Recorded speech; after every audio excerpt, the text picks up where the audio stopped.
오늘 읽지는 않지만 지난주 바이블타임 구약 본문들은 어떤 이야기들인지 잠시 살펴보겠습니다. 2월 24일에서 28일까지의 구약의 본문은 역대하 34장에서 에스라 6장까지의 내용입니다. 먼저 역대하 34장에서 36장의 내용을 살펴보면 이스라엘의 영적 세력의 긴 한파가 요시야의 등장과 함께 끝이 나고, 그리고 신앙 개혁을 통해 나라의 그 부흥을 도모했던 이야기와 요시야의 뒤를 이어 왕이 된 여호아스가 애굽 왕 느고에 의해 왕위가 폐허해지고 그의 영 엘리야김이 왕이 되지만 애굽을 멸망시킨 바벨론의 속국의 왕으로서 충성심을 보이지 않아 바벨론 왕 느부갓네살에 의해 처벌당한 이야기, 그리고 어린 여호야긴이 아버지 여호야김을 이어 왕위에 올랐지만 3개월 동안만 보좌에 앉았을 뿐 구 바벨론에 끌려가고, 요시야의 또 다른 아들이자 유다 왕들 중에 가장 악한 왕이었던 시드기야가 여호와를 거역하고 느부갓네살을 배반하는 등 그 경솔함 때문에 이에 격분한 바벨론 군대가 수많은 사람들 죽이고 성전과 도시를 약탈하고 파괴하며 살아남은 사람들을 포로로 잡아간 이야기, 그리고 고레스 칙령을 통해 70년 만에 예루살렘으로 돌아오는 이야기로 구성되어 있습니다. 그리고 에스라 1장에서 6장의 내용은 고레스 칙령에 의해 수룹바벨과 예수와의 주도로 1차로 귀환한 백성들의 이야기로서 성전을 건축하기 위해 꿈과 희망을 가지고 본토로 돌아왔지만 오랜 시간 털을 잡고 있던 사람들의 방해 공작으로 성전 재건이 무산되고 약 14년이란 시간이 지나 선지자 학개와 스가랴의 격려와 다리오 왕의 도움을 얻어 성전 재건을 완성하는 내용입니다. 이 말씀들을 통해서 우리가 얻을 수 있는 교훈이 있어요. 여호와 하나님을 떠나 우상 숭배를 했던 유다 왕들과 백성들이 이방 민족에 의해 나라가 멸망하고 포로로 잡혀가 절망 속에 살았지만 그들을 고토로 돌아오게 하리라는 하나님의 말씀은 결코 폐기되지 않고 신실하게 성취되고 있음을 볼 수 있습니다. 그리고 하나님은 이방의 왕들을 움직여 이 일들을 진행함으로써 역사의 주관자이자 통치자이심을 드러내고 있습니다. 이 맥락 안에서 계속 역대기와 에스라 그리고 느헤미야서를 읽으시면 좋을 것 같아요. 오늘은 로마서 14장 본문을 읽겠습니다. 이 시간 바이블타임 3월 1일의 로마서 14장 본문은 장영주 목사님께서 읽어 주시겠습니다.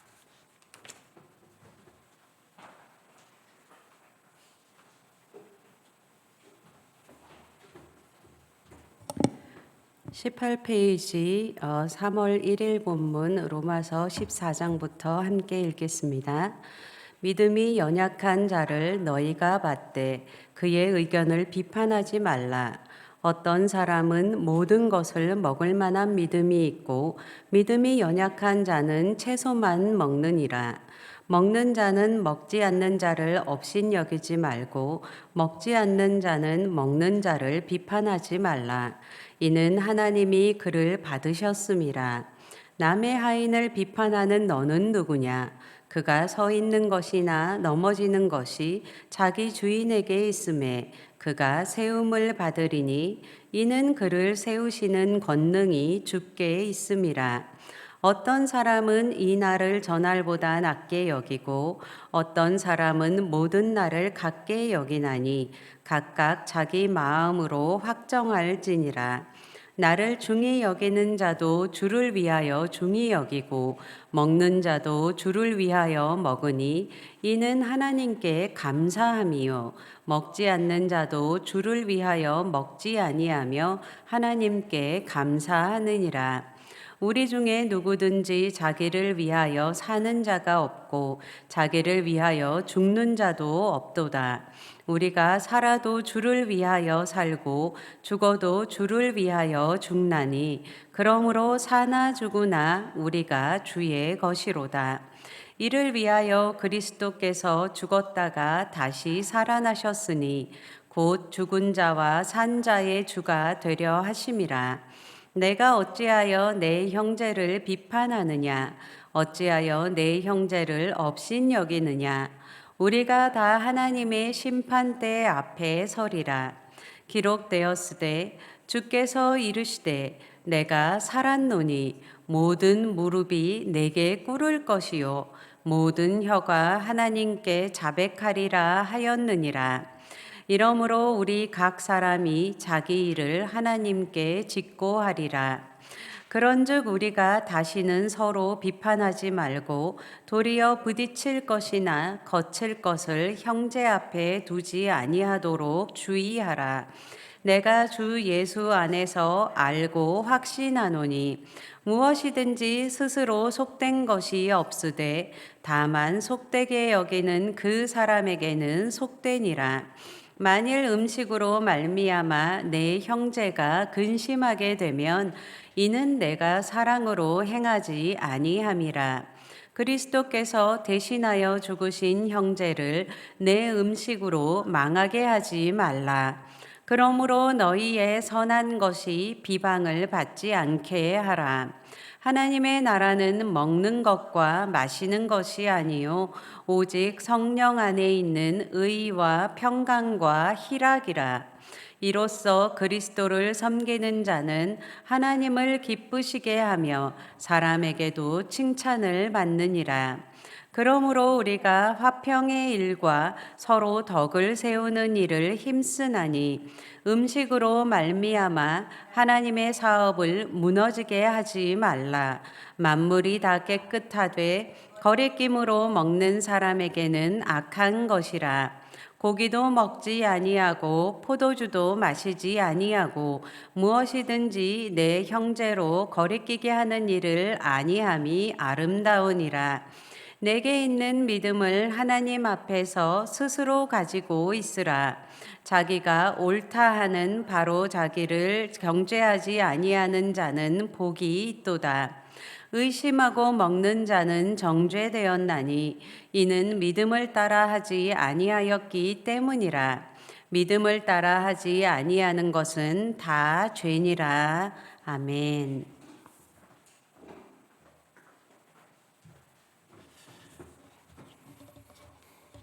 오늘은 바이블 타임 64페이지에 있는 로마서 14장 1절에서 9절의 말씀을 나누도록 하겠습니다. 함께 바이블 타임 64페이지에 있는 로마서 14장 1절에서 9절 말씀을 읽겠습니다. 마음이 연약한 자를 너희가 받되 그의 의견을 비판하지 말라. 어떤 사람은 모든 것을 먹을 만한 믿음이 있고 믿음이 연약한 자는 채소만 먹느니라. 먹는 자는 먹지 않는 자를 업신 여기지 말고 먹지 않는 자는 먹는 자를 비판하지 말라. 이는 하나님이 그를 받으셨음이라. 남의 하인을 비판하는 너는 누구냐? 그가 서 있는 것이나 넘어지는 것이 자기 주인에게 있음에 그가 세움을 받으리니 이는 그를 세우시는 권능이 주께 있음이라. 어떤 사람은 이 날을 전날보다 낮게 여기고 어떤 사람은 모든 날이 같게 여기나니 각각 자기 마음으로 확정할지니라. 나를 중히 여기는 자로 주를 위하여 중히 여기고 먹는 자도 주를 위하여 먹으니 이는 하나님께 감사함이요 먹지 않는 자도 주를 위하여 먹지 아니하며 하나님께 감사하느니라. 우리 중에 누구든지 자기를 위하여 사는 자가 없고 자기를 위하여 죽는 자도 없도다. 우리가 살아도 주를 위하여 살고 죽어도 주를 위하여 죽나니 그러므로 사나 죽으나 우리가 주의 것이로서 이를 위하여 그리스도께서 죽었다가 다시 살아나셨으니 곧 죽은 자와 산 자의 주가 되려 하심이라. 우리는 그 많은 사람들과 함께 살아가면서 다양한 갈등을 겪습니다. 그 갈등의 원인들은 대부분 사람들이 자기 중심적으로 생각하고 판단하기 때문이죠. 사람들은 자신이 배워서 아는 것과 경험을 통해 확신한 것들이 다른 사람들의 행동이나 확신의 옳고 그름을 판단하는 기준으로 삼아요. 특히 교회 안에서 주님께 순종하는 믿음 생활에 대해 자신들이 가진 확신과 기준이 중심이 된다면 그 믿음의 공동체를 깨트리는 위험을 가져올 수 있습니다. 내가 가지고 있는 기준과 다른 사람이 보는 관점에 대한 확신이 지나치다 보면 그 기준과 확신 때문에 다른 사람과 신앙생활에 대해 갈등과 분쟁이 발생할 수밖에 없다라는 거예요. 로마 교회 안에서도 자신의 신앙생활이 기준이 되어서 서로 불편한 일들이 생겼습니다. 특히 어떤 종류의 음식을 먹는 일과 특별한 날이 지키는 일로 서로 다른 의견의 차이가 있었어요. 그리고 서로 다른 것들에 대해 정죄하는 일들이 생겨났고 어려움을 겪으면서 이로 인해 교회 안에 분열과 갈등이 일어났습니다. 그래서 사도 바울이 로마 교회 교우들에게 이런 문제에 대해 서로 어떻게 해야 하는지를 권면한 내용이 1절부터 10절 내용까지, 오늘은 8절까지 살펴보겠지만 1절에서 12절까지 기록되어 있어요. 첫째는 1절부터 4절까지 음식에 관한 내용입니다. 당시 로마 사회는 이방신에게 제사를 지낸 음식들을 시장에 내다 파는 일들이 많이 있었어요. 우상의 제물로 제사를 드린 고기는 어떤 그리스도인들에게는 먹기 꺼림직스러운 것이었습니다. 또 유대인들이 오랫동안 전통적으로 지켜오는 유대교의 법에는 정결한 음식과 부정한 음식이 구분되어 있기 때문에 유대인들은 부정한 음식을 절대로 먹지 않았던 거죠. 이것은 철저하게 지켜온 규율이기 때문에 유대인 그리스도인들은 그들 가운데는 아직도 율법을 지키며 부정하고 불결한 음식을 먹지 않는 자들이 있었다라는 거예요. 먹지 않을 뿐만 아니라 먹는 사람들, 그 사람들의 신앙을 의심하며 그러한 행동을 비난하고 정죄하였습니다. 반대로 어떤 사람들은 음식이 사람을 더럽히지 않는다며 우상제물로 바친 음식이나 유대교에서 부정하다고 정한 음식을 거리낌 없이 먹으며 그렇지 않은 사람들을 율법에 매인 자들이며 믿음이 약하여 두려워하는 자들이라고 멸시하는 일들이 교회 안에서 종종 일어났다라는 거예요. 우리 1절 2절 말씀을 함께 읽어보겠습니다. 1절 2절 말씀 시작. 믿음이 비판하지 말라. 어떤 사람은 모든 것을 먹을 만한 믿음이 있고 믿음이 연약한 자는 채소만 먹느니라. 바울 사도는 음식을 자유롭게 먹는 자와 그렇지 않는 자를 믿음이 강한 자, 연약한 자로 구분했는데 자신이 어떤 입장이든 서로 다른 입장을 가진 성도들을 업신여기거나 비판하지 말라고 권하고 있어요. 왜냐하면 그들은 이미 하나님께서 그들의 믿음을 받으신 자들이고 그들의 믿음을 인정하셨기 때문이죠. 3절입니다. 먹는 자는 먹지 않는 자를 업신여기지 말고 먹지 않는 자는 먹는 자를 비판하지 말라. 이는 하나님이 그를 받으셨습니다.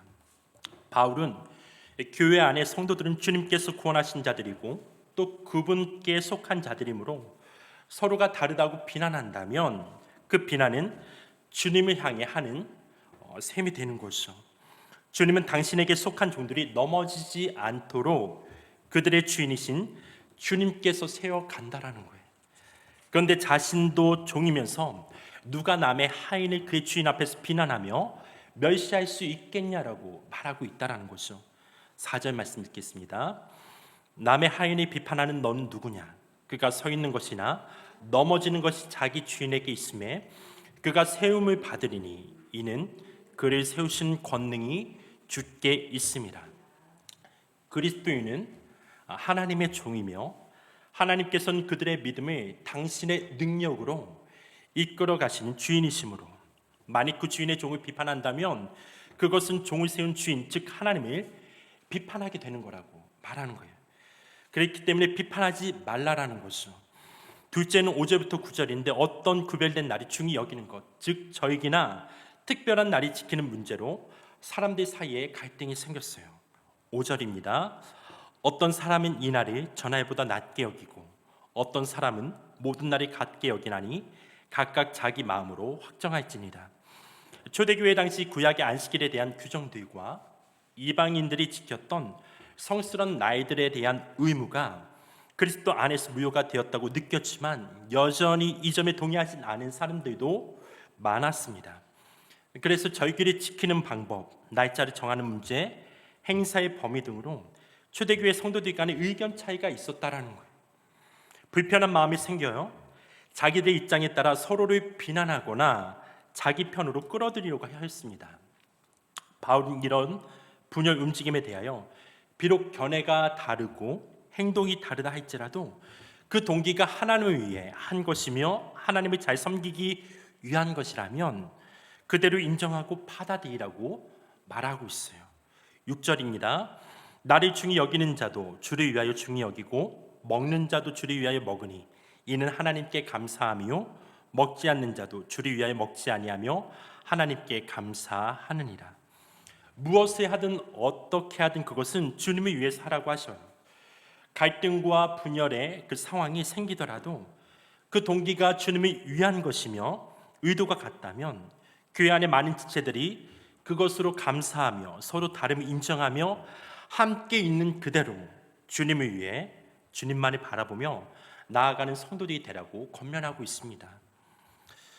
한국 교회 안에는 나와 다른 신앙 형태, 다른 견해를 쉽게 받아들이지 않는 분위기가 강하죠. 바른 신앙이란 논리 아래 나와 다른 그런 모습을 가진 신앙의 형태에 대해 강하게 의심하고 정죄하려는 태도를 쉽게 발견할 수 있습니다.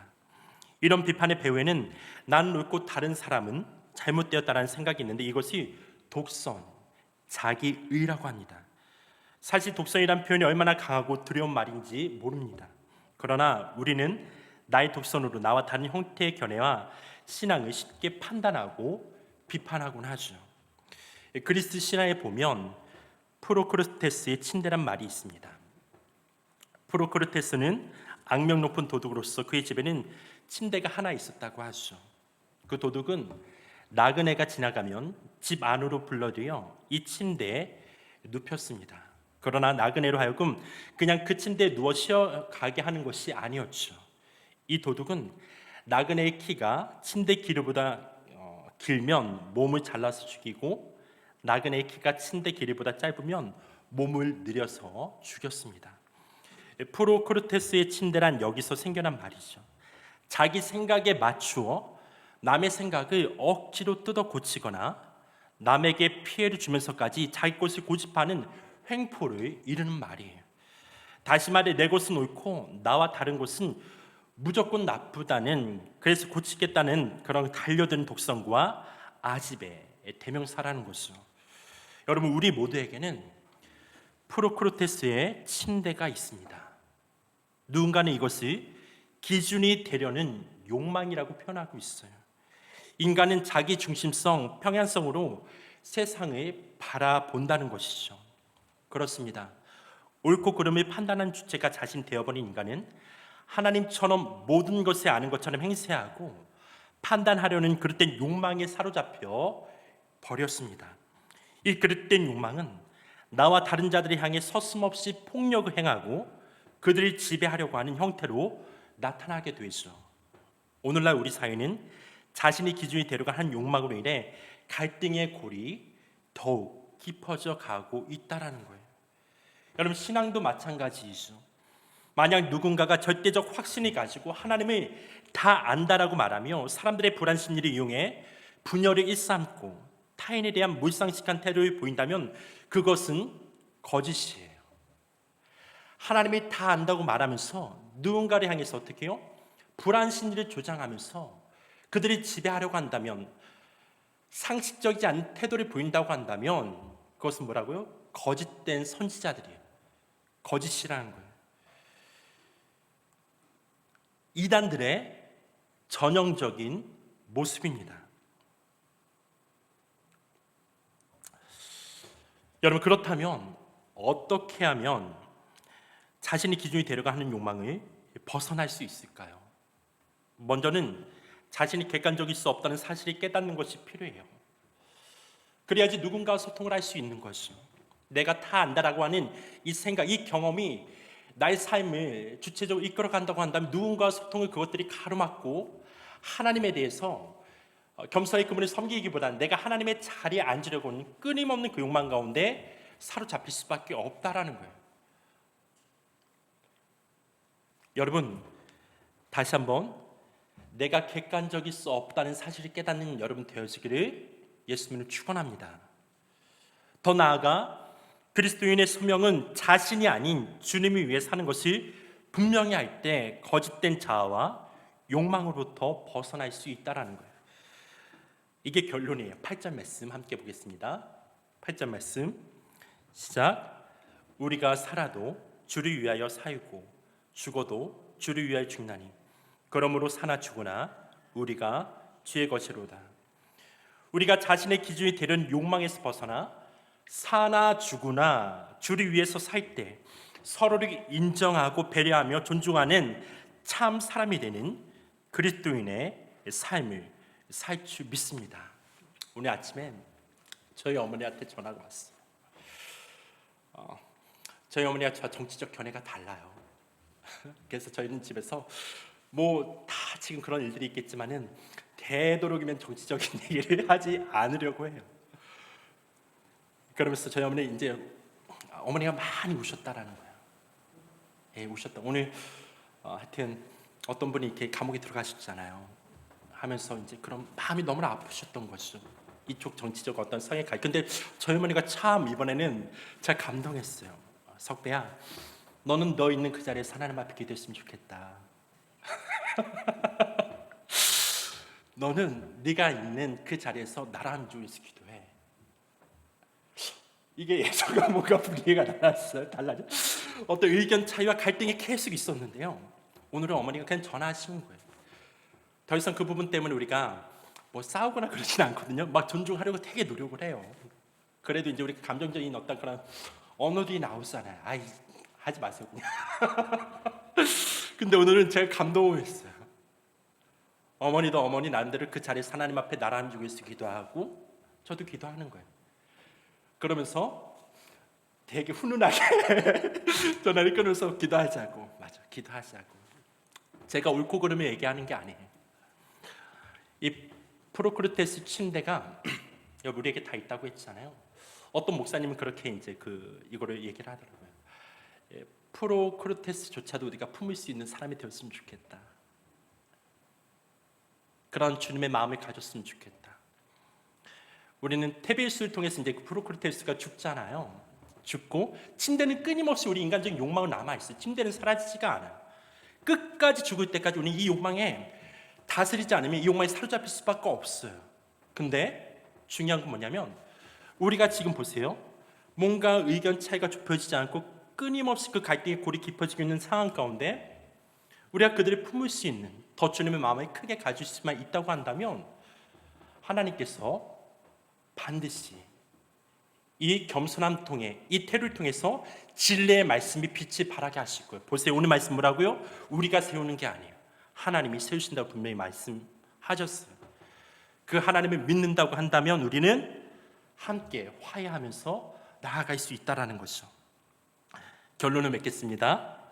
우리의 믿음 생활의 방식과 형태가 좀 다르더라도 그것이 정죄하며 갈등과 분열을 일으키는 것이 아니라 있는 그대로의 모습을 주님께 맡기고 받아들이는 것이 주님이 기뻐하신 일일 거예요. 주님이 우리 모두를 넘어지지 않고 강한 믿음으로 세워가시도록 기도하고 바라보며 인정하는 것이 건강한 믿음의 공동체를 이뤄가는 것이죠. 여러분, 이거 생각나요? 건배 위하여. 건배하면 회사에서 술을 마시면 술자리에서 건배 왜 하죠? 뭐뭐를 위하여? 우리 회사의 어떤 그런 부흥을 위하여. 가정이면 우리 가정의 화목을 위하여. 우리 교회는 어떻게 하죠? 교회 성도들이 딱 위하여 하면 우리 교회 부흥을 위하여? 아니요. 그것도 물론 주의예요. 그러나 주를 위하여. 내 삶이 아니라 내가 아닌 주를 위하여 살게 될 때 우리는 비로소 어떻게 해요? 서로 인정하고 존중하는 그러한 삶. 주께서 역사의 주관자이시고 이 교회의 머리 되시고 그분께서 크신 권능으로 함께 하신다는 것을 믿게 될 때 비로소 우리는 세상에서 능히 주의 뜻을 이뤄가며 이 화해 사역을 감당할 수 있는 우리 모두가 될 줄 믿습니다. 주를 위해서 그렇게 살아가는 우리 모두가 되기를 예수님 축원합니다. 3분 정도 우리가 이 본문에 가시고 개인적으로 묵상하는 시간을 갖고 함께 나누는 시간을 갖겠습니다.